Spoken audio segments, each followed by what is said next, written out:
আর আরও একটা নতুন ভিডিও নিয়ে চলে এসেছি।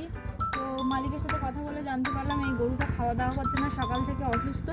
তো আমি এখন ওর তাপমাত্রাটা মেপে দেখব।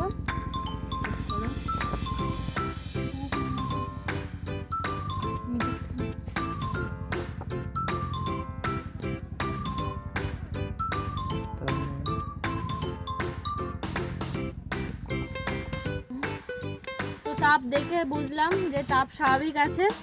গরুটার পেটে একটু জাম ধরে আছে, খাওয়া দাওয়া সকাল থেকে করেনি, অথচ পেটটা দেখো। গরুটা মালিকের সাথে কথা বলে জানতে পারলাম যে 8 মাসের গাভীন আছে গরুটা। তো এখন আমি ওকে কিছুই দেবো না, জাস্ট এই ওষুধটা আমি ওকে দেবো 5 ml, শুধুমাত্র এই ওষুধ, না কোনো গ্যাসের সিরাপ দেবো না কিছু, কারণ এই 8 মাসের গাভীন আছে। এটা প্রেগনেন্সি সেফ।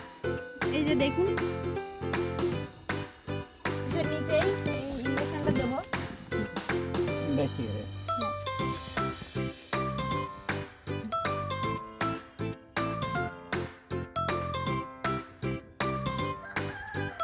দেওয়ার পরে কিছুক্ষণ ভালো করে ডলে দিতে হবে, যাতে ওষুধটা যেন সরে যায়।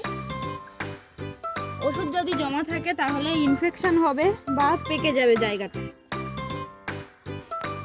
তো এই অসুবিধা যদি তোমার ফার্মেও হয়ে থাকে তাহলে অবশ্যই ভালো ডাক্তারের পরামর্শ নেবে, নিয়ে তারপরে ট্রিটমেন্ট করবে। নিজেরা ট্রিটমেন্ট করতে যাবেন না, গরু গাভীন থাকলে তখন সমস্যা হয়ে যাবে। তো ধন্যবাদ।